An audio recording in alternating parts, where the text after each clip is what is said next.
However, we need a Perdana Menteri who wants to do it. So it's a big thing. But if you ask me from a personal point of view, I can also tell you that we don't need this many ministries lah, actually. Many of the other ministries could be centralized. So there you go. Okay. Okay. Well, let's kick off our discussion. For the listeners who just joined us, thank you for joining us. This is vsn2030 via Twitter Spaces, via Bola Twitter Spaces. Hosting is myself, Yunus. Our guest is the CEO of Data Sukan, Shamil. This session, under normal circumstances, we'll be talking about specific or particular issues in the sports industry. But after 2 Twitter Spaces, we've kind of get a lot of questions. We kind of got a lot of questions about from people asking, what is VC Sukan Negara 2030, right? What is it about? What is it trying to achieve? General FAQs like that. So that's why this week we decided to make it a bit more general. We just want to talk about VSN 2030. If you look at the title, it's called VSN 2030 amende. So quickly, let's go straight to Shamil from Data Sukan. Data Sukan is the organization that is responsible for the comms, for the strategic comms of VSN 2030, especially in regards to the canvassing project that is going on at the moment. So let's go straight to Shamil. Shamil, share with us, mate, about what is the aspiration behind the VSN 2030. Let's start from that first. Okay. Assalamualaikum. Good evening, everyone. And allow me to introduce myself, Yunus. I am Shamil Yusof. I'm currently the CEO of Data Sukan as well as the National Sports Digital Transformation Centre. We are a subsidiary of Institute Sukan Negara, ISN, and as a result, we are a related subsidiary of Kementerian Belia dan Sukan as well. So, as explained, we are very proud to be part of the Secretariat for VC Sukan Negara 2030, the National Sports Vision 2030. So, to extrapolate further, if I may start with explaining amende ni. Amende, what is VSN 2030? I believe some of you have been seeing, so I hope they have been seeing some traction that we've been gaining on social media, and most importantly, the communications that we have been attempting to establish with the majority of stakeholders in Malaysian sports. So, yeah, VC Sukan Negara. This is what we're here for, and I'd love to explain more. Okay, yeah. So Shamil, can you ask me like what's Data Sukan's involvement in this entire project? Okay. Data Sukan is basically we are a subsidiary who deals within the areas of data analytics as well as technology in sports. Yeah? So we've been entrusted with propagating a fertile environment for the use of data analysis, big data analytics, peak performance analysis for marginal gains, which is to be used for Malaysian sports. So basically, we understood that from a data and technology punya perspective, we are severely left behind, bro. Right, from a global punya perspective. So, Data Sukan ni created to activate the use of data and sports tech within our local sports punya landscape. Okay, all right. And specifically for VSN, you guys are collecting the data, insights, or opinions of members of the public throughout this canvassing period, right? Yeah. Okay, how long are you guys commissioned to do this? How long is the canvassing period? The canvassing period will be up until October of this year. And basically, okay, just to explain, extrapolate further, Data Sukan being a subsidiary of Institute Sukan Negara has also been tasked and mandated with basically being in the secretariat for VC Sukan Negara. So specifically kita ni ditugaskan to collect and engage with all the stakeholders as I mentioned before up until October, bro. So via a few methods of engagement. So kita pakai portal, the official portal website is vsn2030.my, and we also are in the midst, okay, actually from last year, August last year, kita dah start buat banyak full series of engagement and town halls and all. So from August last year, we have been engaging with people from the academic punya side, from the sports industry players, sports technology punya proponents, as well as the more obvious punya people from the sports ecosystem, namely the athletes, coaches and management and whatnot. And I also noticed that I think sometime around early this year, I think the first quarter of 2021, what KBS did was they gathered a few key opinion leaders from the industry to form to form I think a group of experts or something like that. I'm not really sure what it's called, mate. Can you just clarify? Is are they together helping you guys with driving Visi Sukanegara? Yes, they are. So KBS, and in trying to keep up with,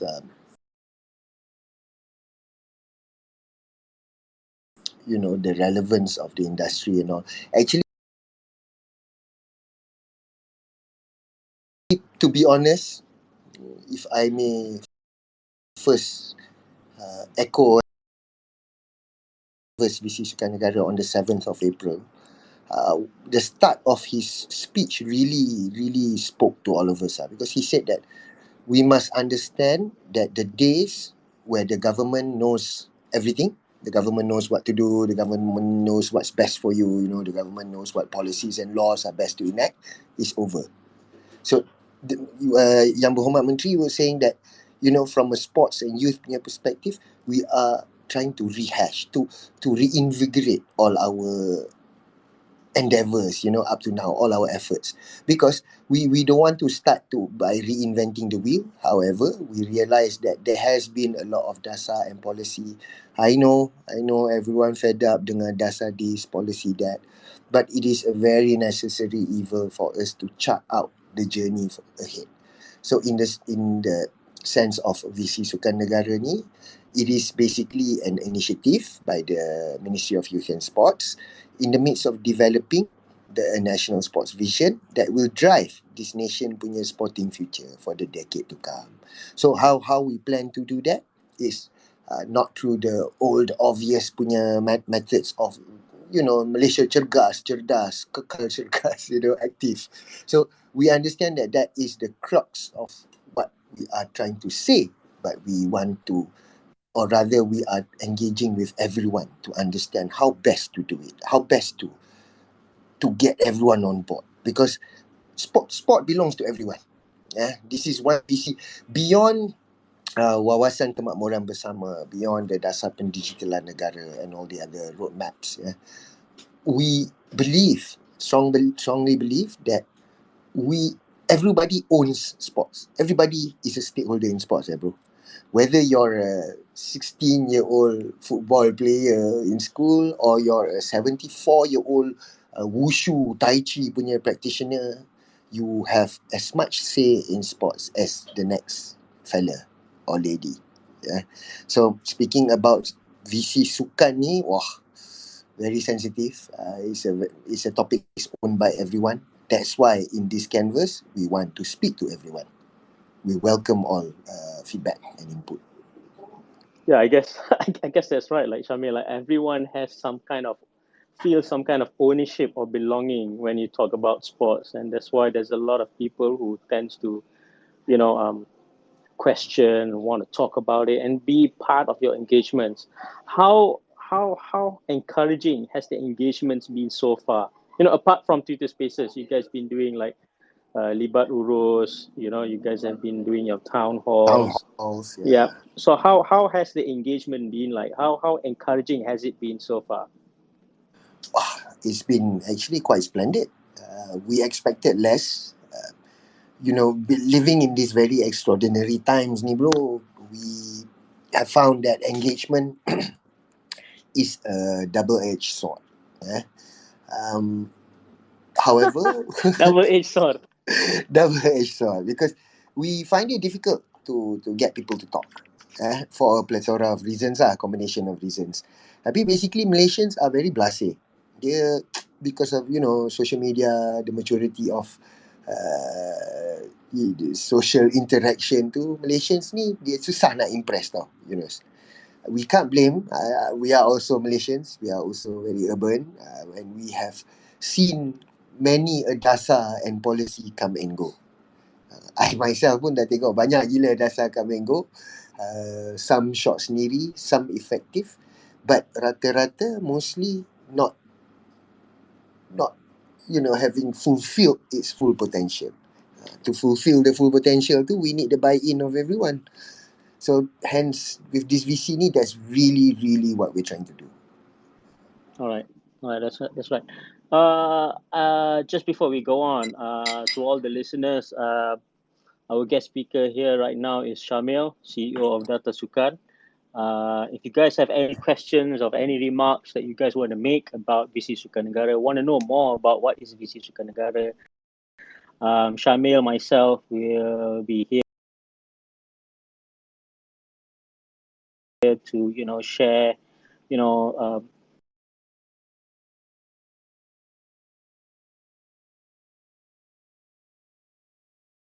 simply show of hand,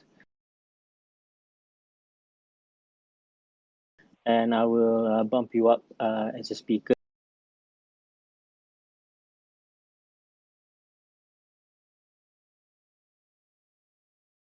The canvassing period, right? And this canvassing period is a moment where, for you guys, so that not us, not the government, but the people themselves who are involved in shaping the policies or the blueprint inherent within Visi Sukanegara 2030. All right. Shamil. Yes, sir. Okay, great. I thought I lost Still you there. here, still here. Belum lari lagi. Twitter Spaces is kind of unstable a bit, right? Because happened last week, so I'm kind of getting worried once in a while that I might lose you. I'm still Okay. here. I'm still here. I hope. Everyone who's listening will ask difficult questions, because this is what the dialogue is for, lah, bro. Yep. We want to move past this old governmental punya regime.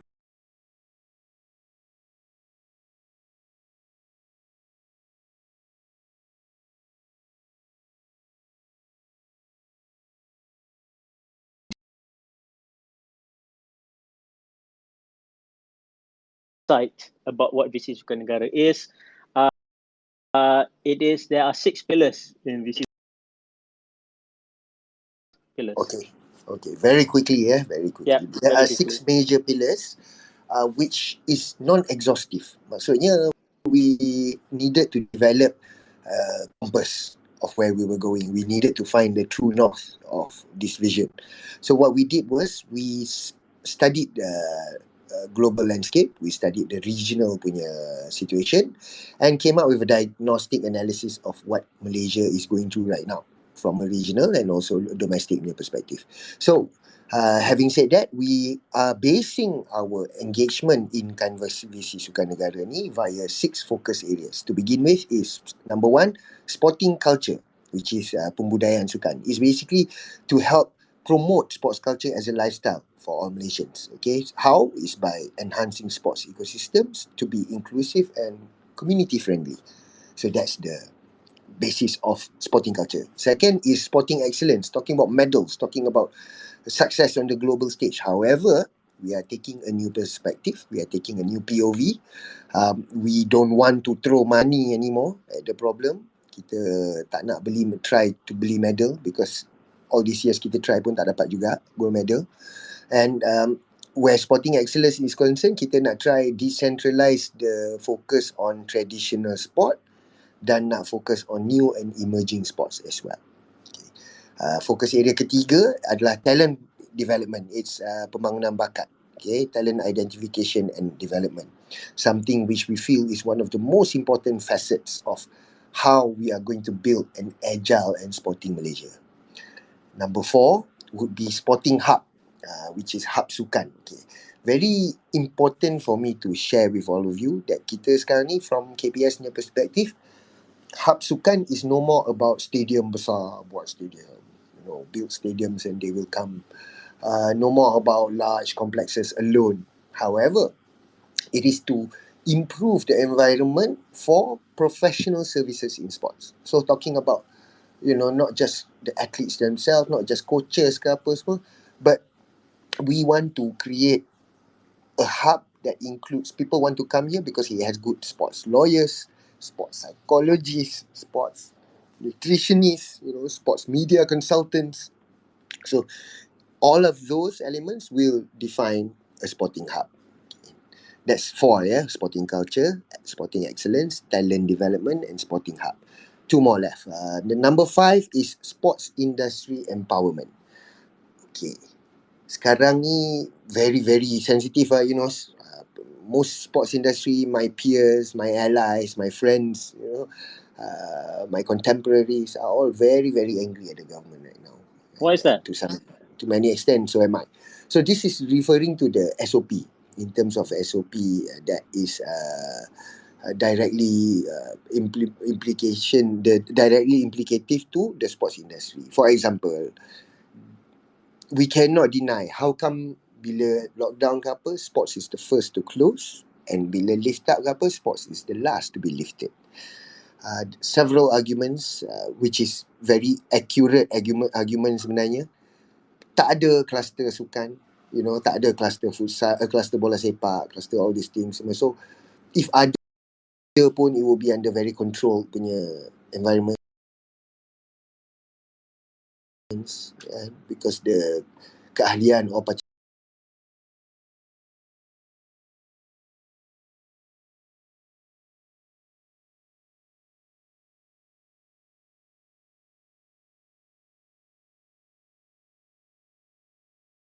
commercial dan juga keselamatan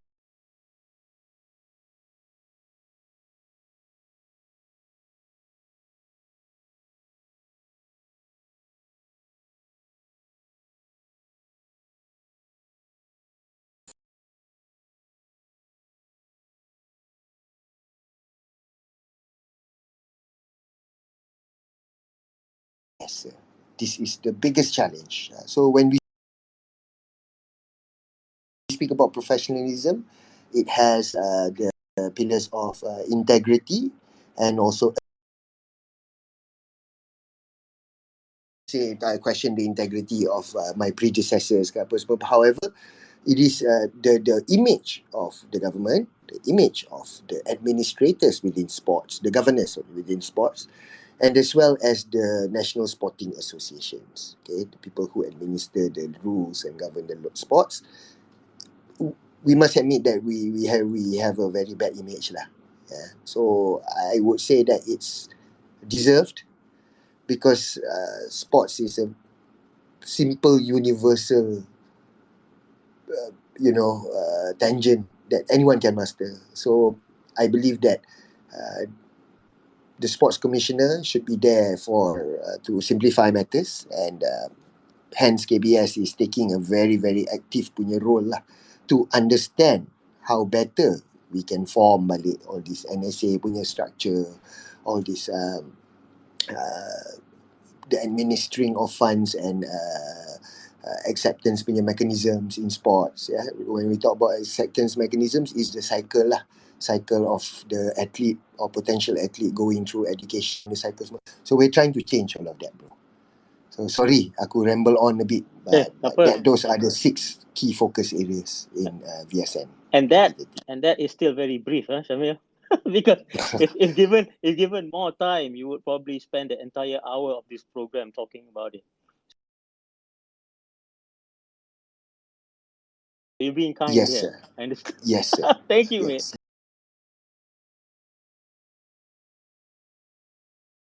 Can be done by many other people. We have cohorts. We have, friendly parties.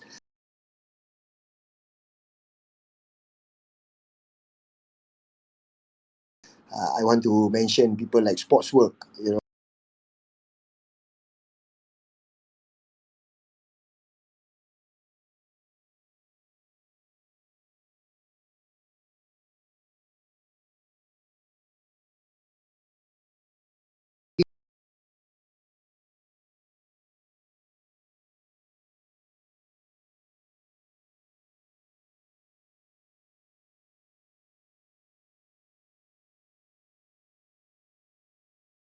Maki caci semua. But it is a very, KBS tak boleh just buat dasar release. With all the confetti.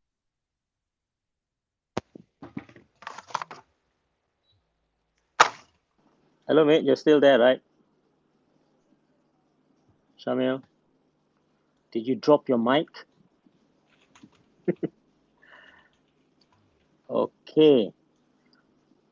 All right, guys. While we wait for Shamil to, fix the technicalities that he's facing at the moment, just want to remind you guys, this is VSN 2030 via Twitter Spaces, hosted by Bahas Bola.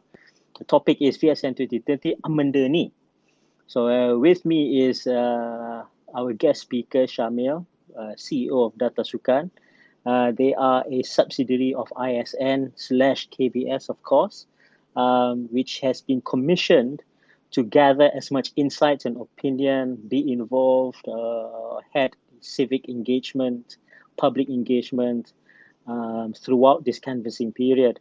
If you were with us earlier, you would know that the canvassing period is started all the way in August 2020 and will continue all the way to October 2021.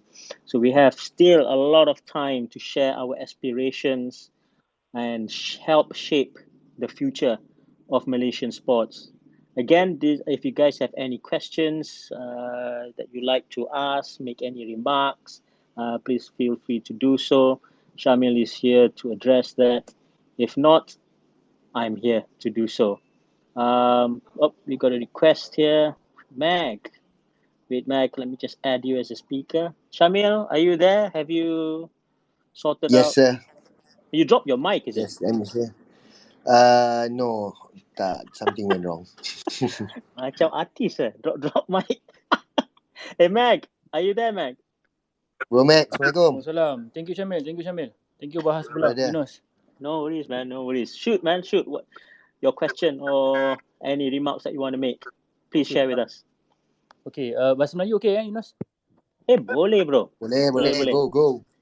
Okay, Alhamdulillah lah, aku sepatutnya berada dekat China, dekat Guangzhou. Tapi sebab pandemik, aku terkandas dekat Malaysia. Dan Alhamdulillah, aku pernah dijemput oleh Selangor FC pergi perjumpaan management dengan fans.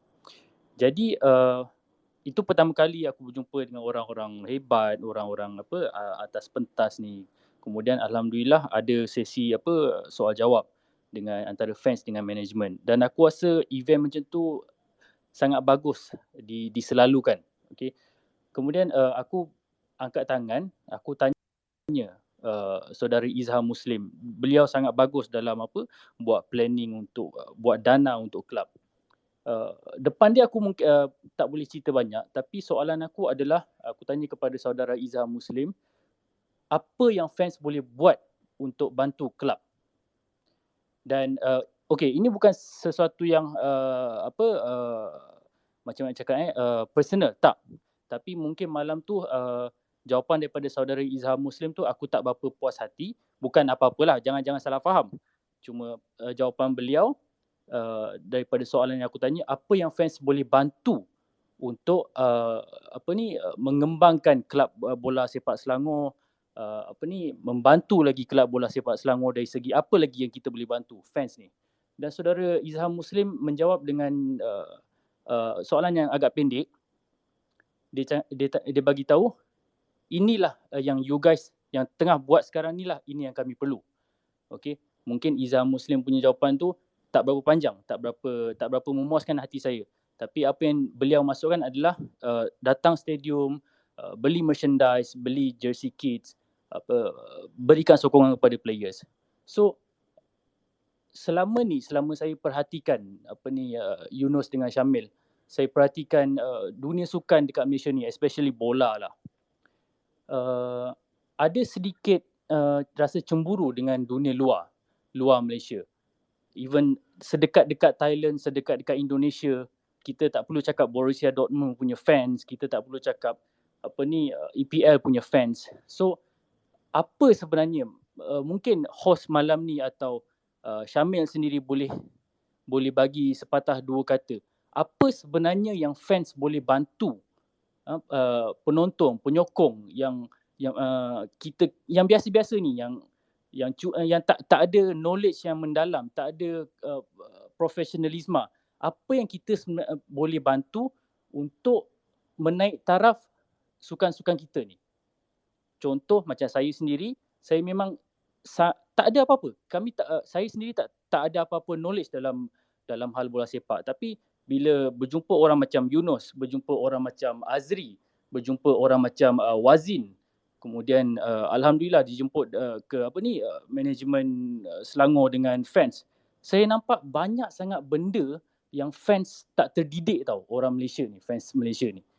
So mungkin orang-orang dalam ni yang sedang mendengar, saya rasa malam ni punya pendengar ramai orang-orang yang hebat yang perlu bersuara untuk perubahan. So Yunus, itu saja soalan saya. Mungkin you boleh kongsikan something ke Syamil ke, sebab itu yang saya nak. Itu yang saya nak nampak perubahan dalam dunia sukan kita ni. Saya teringin sangat nak tengok Selangor punya fans tu sekuat Dortmund. Macam tu contohnya. Alright, thank you, Mac. Syamil. Brilliant. Syamil, I know you have something to say. Go ahead, kalau ni soalan PMR ataupun SPM Mac, aku jawab dalam dua section yang berbeza lah. Section yang pertama merujuk kepada session you. I nak puji sikit kepada Selangor FC, kerana bukan saja pasal Selangor dekat ni dalam ni, tapi pasal memang saya ni Selangor punya supporter lah. So I nak puji you all for having those town halls, having those engagement dengan fans. It's something that kita that inspires us, dan kita juga cuba emulate lah when we speak to people on the pretext of visi Sukan Negara. So Matt, bab Izhar tu, admin Wazin bagi tahu lah Izhar yang dia boleh datang ke data sukan lepas ni, and data sukan might be able to provide a better answer. Jangan salah faham perbualan saya dengan Izhar Muslim. Saya Faham bro, understand. Saja je buat free plug saya punya produk. Mungkin saya low blow. We are friends. Mungkin saya punya harapan tu tinggi sangat. Betul. We are friends. I think Dr. Johan, Izhar and Nabil is doing a splendid job kat Selangor. And betul. Yeah. So to jawab that bro, it is a question that has an answer which is intertwined with all the layers dalam sports punya ecosystem. Okay, saya mula daripada paling atas sekali. Okay? When you talk about, if you talk about Selangor as a franchise, as a brand, dia club, sekarang private club. So they are the masters of their own brand. Okay, so the engagement of fans, the engagement of the commercial side to become a commercial entity is fully up to them. So itu yang I nampak ada disconnect sikit, because fans Malaysia and as well as fans regional or fans dunia pun always want to connect, always want to improve the engagement. Okay, dia benda yang sangat apparent, iaitu forever kita beli jersey, forever kita consume bola tu, forever kita bodoh pergi tengok friendly. I'm sorry lah, but sometimes kita punya loyalty ni buta, bro. I'm a Liverpool fan, 30 tahun suffer. So yeah, but of course last year ada silver lining, sweet silver song of a lark. Jadi ceritanya fans kita memang the basic model of consumption adalah beli jersey, datang game, beli F&B dekat game tu semua, beli memorabilia, merchandise dan paraphernalia yang lain. Okay, itu the most classic consumption model. Tapi dalam this day and age, we have what you call the media punya consumption side. So, clubs, businesses, clubs from EPL, Bundesliga semua, you can see that they are taking a world view of D2C. D2C ni is a concept in marketing, so strategic marketing, called direct to consumer. Essentially, what it means is, bro, kita remove lah warehouse tu. Clubs speak directly to fans via social media. Clubs sekarang ni, European clubs lah, obviously prefer to sell direct to fans, because diorang tak perlu nak bayar middleman punya duit, tak perlu nak bayar retailer punya offset that cost tu. So what they have done is they've actually dropped the prices of jerseys, of merchandise. Ini you boleh refer to second, I won't call it second tier, tapi the more medium, small to medium sized clubs in La Liga and Serie A especially. You can see that the merchandising has diorang ada self-imposed ceiling tau, bro. So what happens is orang tak sakit hati lah. Macam EPL, you tengok ticket prices, the growth in ticket prices in the last decade or so, dah ada some clubs 45%. Tak nak sebut lah club mana. Tapi club, boleh sebut lah club daripada Manchester lah, warna merah kan. 45% of an increase in ticket prices. However, diorang juga ada exponential increase in seat punya total. So, ada balance di situ. Sorry lah, I veer away. But again, to answer, kita as fans ni, kita need more. Kita tak boleh just beli, rather than beli 2 jersey, takkan nak beli 6 jersey kot kan. So how do we consume? We need more content. We need better engagement. We need more things to consume lah. So on the other flip side pula, tak boleh lah Selangor or any club for that matter just throw out merchandise just for the bloody sake of it. Lepas keluar baju, keluar muffler. Lepas keluar muffler, keluar face mask. Lepas keluar face mask, lagi sekali.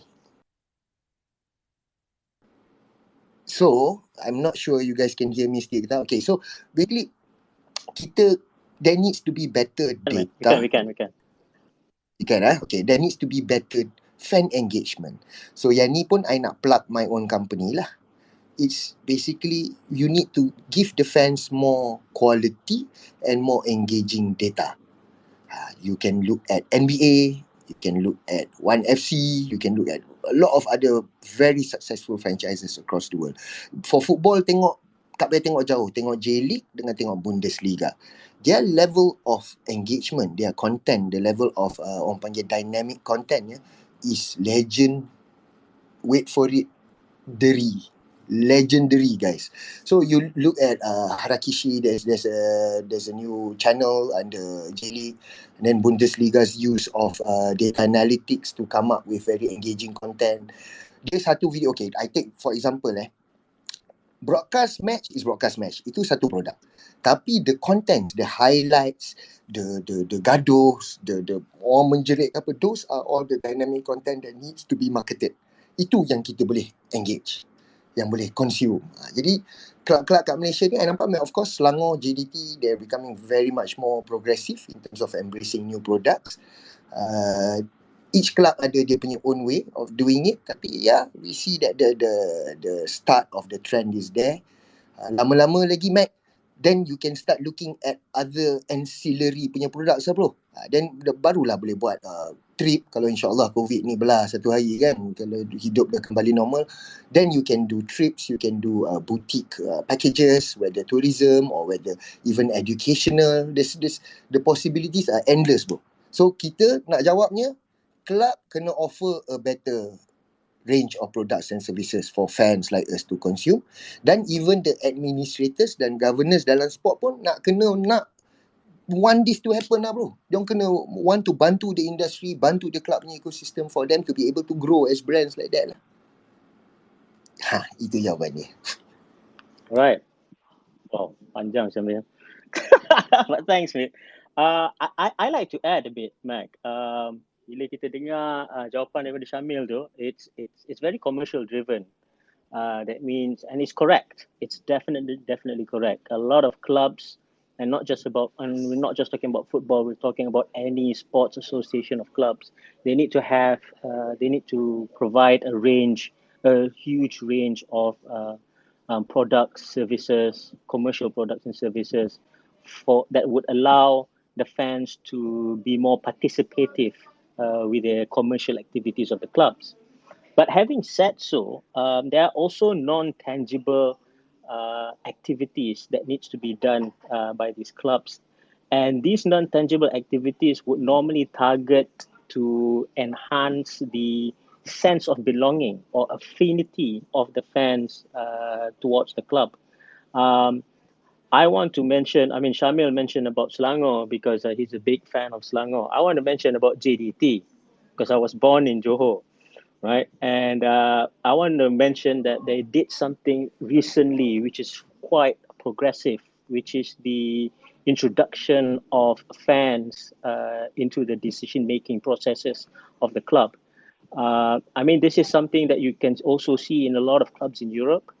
I think, especially after the fall of the European Super League proposal, clubs like Chelsea immediately came up with a window whereby they allowed 3 members of their fan association to be involved in the board. So these kinds of activities, what it does is that it allows people, or it allows the fans to have a greater sense of belonging to the club, giving them more sense of need or sense of want to participate and consume more of the activations of activity that surrounds the club. So I think it's a bit of both commercial as well as non-commercial activity. That's what I hope the both of us have answered your question to a certain extent, Mac. Ya, betul. Dia macam ni, Yunus. Bila aku tengok bola ni, aku yalah, mungkin korang betul. Mungkin korang nampak daripada struktur yang governance, yang manage dekat atas tu, yang siapa yang manage kelab bola tu yang patut menggerakkan kelab bola tu. Tapi yang aku nampak adalah fans juga, dia sebagai batu asas, dia sebagai satu suara juga. Macam kau cakap, macam cerita Super League dekat Europe tu, fans bersuara, keputusan berubah. Macam tu yang aku nak dekat Malaysia tau. Sebab waktu aku join management meeting dengan fans Selangor, dengan management Selangor, banyak sangat benda yang aku rasa membuka kepala aku tau. Bila orang-orang Dr. Johan, Izzah Muslim dengan dua coach bersuara dekat atas aku, dalam kepala aku dekat bawah, macam benda ni macam ramai tak tahu, macam ramai fans Selangor tak terdidik apa yang diorang cakap. So aku berharap akaun FS Selangor pun ada dalam ni. Aku berharap benda tu diperbanyakkan lagi. Perlu ada engagement dengan management, fans dengan management. Sebab aku rasa kita fans ramai tapi mungkin tak terdidik tau. Diorang tak faham. Contoh macam pembangunan akar umbi ni, contoh macam dana kerajaan ni. Aku rasa ramai tak faham. Yang diorang tahu Selangor negeri kelahiran aku beli tiket, aku support. Tapi untuk mendidik lebih lagi, aku rasa perlu lebih banyak pendedahan macam yang aku alami lah. Itu saja, Yunus. Okay. Thanks, Mac. Terbaik, Mac. Terbaik. Thank you. Bagi aku fan yang paling penting untuk fans atau spectator sukan atau people who are involved in sports, I think the most important thing is participation lah. Tapi apa specific participation activities ni ada banyak, Mac, dan dia bergantung kepada jenis. If you go and look at studies pun, fans taxonomy pun ada, there's an argument, there's a debate, there are 4 types of fans, 6, there's 8 types of fans, jadi banyak. And this type of fans punya level of commitment amount of consumption, spending patterns, semua berbeza. But all in all, what people expect is some kind of participation of involvement of these people. So for instance, and governments or people in leadership position, the role diorang adalah to encourage participation and involvement. So contohnya macam kita bagi tax rebates, right? So it's 500 ringgit now. So that's the tax rebate that is allowed. So meaning that you can spend like 500 ringgit in a year for all your sporting activities, and that's a rebate on whatever tax that you're paying. If you want to encourage more, then you introduce a higher amount of rebate, 3,000, 4,000, 5,000 rather than just hundreds, kan? So ada banyak cara sebagai fan kita boleh participate, dan bagi decision makers ni, it's about creating policies to encourage that participation. I think Mac, you are very fortunate lah, because you are involved in Selangor. Selangor is very progressive in driving or encouraging that kind of participation and involvement from the people. To a certain extent, I do understand why Izhar's punya answer might be really short, because the solution is endless, and it all depends on the type of fans and audience that you have. Satu soalan. Yunus Boleh. Syamil boleh jawab lah. Okay, boleh. Korang rasa dekat Malaysia ni sukan apa yang dia bermula daripada bawah, yang betul-betul ada, macam mana cakap rakyat ni sendiri yang gerakkan, fans sendiri yang gerakkan sukan tu. Korang rasa apa? Sebab yang aku nampak hoki, yang aku nampak rugby, diorang dia nampak macam independent dan diorang boleh bergerak sendiri. Mungkin korang boleh kongsikan lah, sebab aku banyak terdedah dengan bola saja. Okay, jawapan saya tu basically almost semua sukan lah bro. Kecuali badminton dan bola sepak lah. So kita brings us to the question lah, Mac. Kenapa saya ambil rugby lah as an example. Kita very successful at rugby. Kalau kita buat spending versus success ratio untuk rugby, memang off the charts lah bro. Memang lari gila lah. Syamil, kenapa tak ada orang buat perbandingan tu? Aku ni baru ni je, lepas waktu Malaysia kalah 4-0 tu, baru meletup Twitter ni, orang cakap bola Malaysia ni hancur lah, tengok rugby macam mana, berapa ranking dunia tu, padahal spending tak banyak. Okey, kenapa isu tu tak diwar-warkan? Kenapa tak ada perbandingan? Sebenarnya aku faham, Mac. Sebenarnya isu tu di dalam komuniti rugby adalah isu yang berusia lebih daripada 1 dekad bro. I come from Maktab Tentera Diraja RMC. I was a rugby player younger days. So even from those days pun memang nampak that talent development punya pathway tu nak jadi, kalaulah nak jadi rugby punya professional player versus football punya professional player, masa tu tak ada proper pathway. Dia masih cowboy punya sport. Okay? And in the last 5 ke 8 tahun ni pun, aku betul-betul kena credit the NSAs, the state punya federations. You talk about the private clubs in rugby lah, of course. Kita tengok NS Wanderers, kita tengok people like Cobra, RSC, kita tengok academic institutions macam UiTM. Diorang ni, akar umbi ni, you are right, they are the grassroots yang responsible for the crop of talent yang kita ada sekarang ni. Jadi bila soalan tu diunjurkan kepada bola sepak pula, itulah jadi the assumption remains the same, because the federation is ultimately the one responsible for the sport. So macam aku jawab tadi, Mac, tu actually bila aku jawab about, yalah tadi aku lapis sikit, but now let's just give it lah. It's about the acceptance tu kena daripada top to bottom to top. So the governors, the administrators must want this assimilation to happen. Jangan hold benda tu territorial.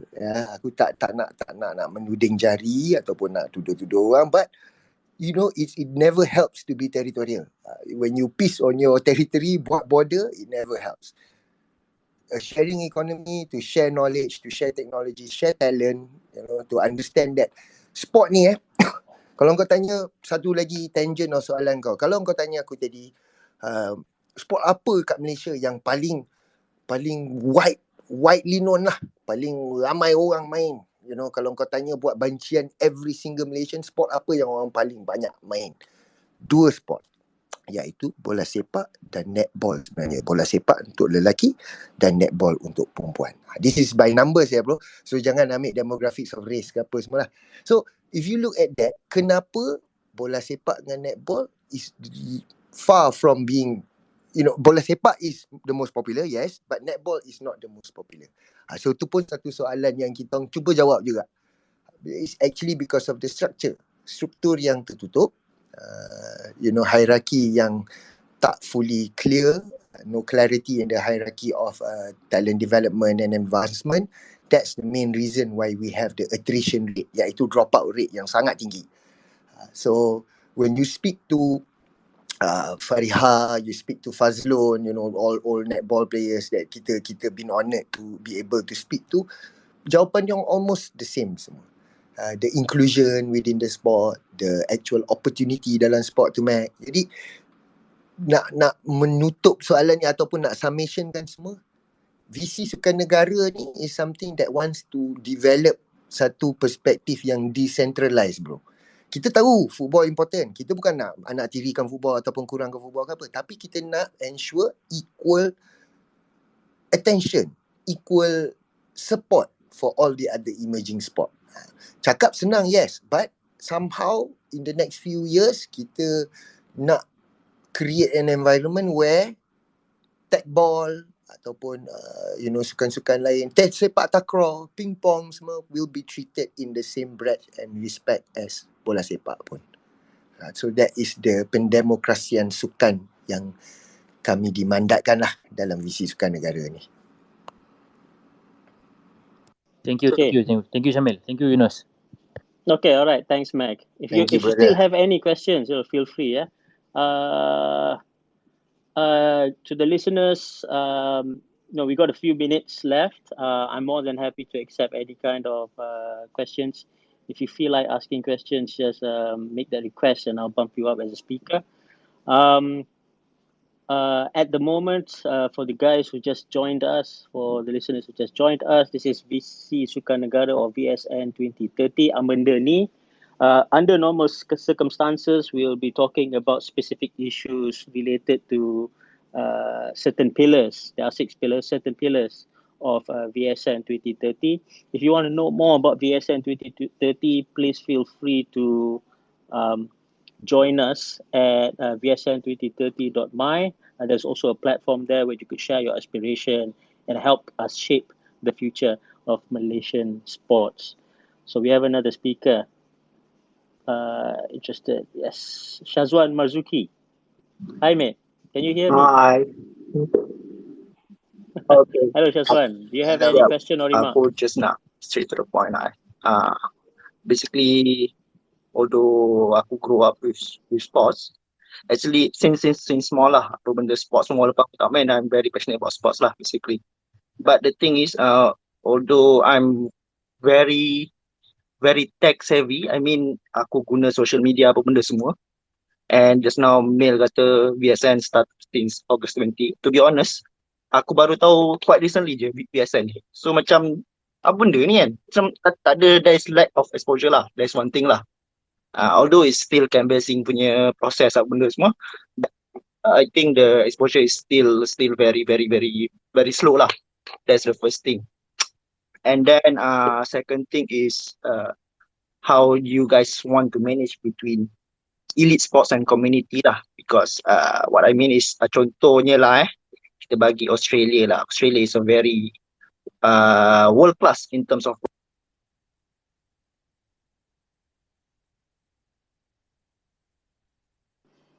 Hello, Shazwan. Man, Twitter Spaces is so unstable lah. Unstable. Okay, hello. Yes. Yeah. Tapi I hope. Okay, Shazwan. Okay. Okay, second opinion aku nak cakap is how you guys manage the balance between elite and community sports lah. So what I mean is, for Okay. example, Australia, they are world class in producing Olympians, but I read recently their obesity is still increasing. So macam tak ada balance lah, walaupun diorang produce world class athletes, community side benda tu macam okay, korang punya pasal lah. Tu second. Third is decentralized of sports focus lah. So I think we spend about 40 minutes on football alone. I'm football fans since small, tak ada masalah pun, tapi aku nampak Malaysia ni terlalu fokus about football lah. Macam kita cakap apa, bagi duit banyak benda semua, still bola macam tu je lah. Tapi nak buat macam mana, this is the most watched sports lah in Malaysia. Tak ada decentralized of sports ni menyebabkan kita lack of kids ataupun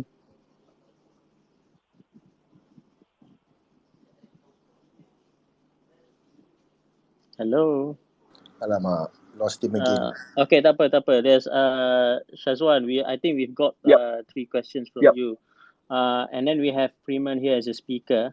But hold on, Freeman. Let's give the opportunity to Shamil to answer the concerns or suspicions from Shazwan. Shamil. Okay. One, that's an Exposure. excellent. Let's answer that first. Okay, excellent observation, bro. Firstly, aku nak bersyukur lah. I'm thankful that ada platform macam ni, which we can talk openly, honestly. Okay, for your first punya issue raised just now about the exposure of visi sukan negara ni, bro, start from actually last August tu was an internalized punya proses dulu. However, I agree with you. I totally agree with you. Memang tak cukup exposure at this very moment. Kita launch publicly was on the 7th of April. And dah 2 bulan dah sebenarnya, the public engagement. However, team Secretariat Visi Sukan Negara as well as team KBS, we are fighting day and night. Fighting with blood, sweat and tears to increase the engagement. Not just for exposure numbers, not just for the KPIs, bro. Honestly, tapi kita nak dengar. Kita nak feedback macam ni. Okay. So macam benda yang sesi malam ni semua is recorded by my team, by the Secretariat of VSN. Kita dah develop ni for your info lah semua orang. Bukannya just cakap angin panas je. Every feedback, all the conversations are minuted, they're transcripted by the Secretariat VSN team, and dia masuk into a master punya system. So this system is a translationary system, it's a database where we use SQL, which is selective query language, to understand total banyak input ni. Ada yang marah, jahanam lah sport semua.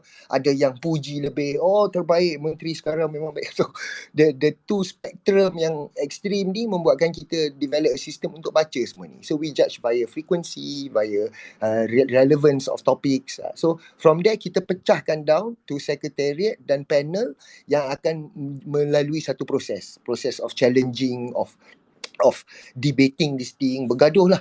So I assure you guys that dalam rangkuman VSN ni kita akan improvekan insyaAllah the mileage, tapi kita juga sedang work very earnestly. Semua orang tengah bergaduh because everyone has different perspectives, but slowly we are coming to the same thing.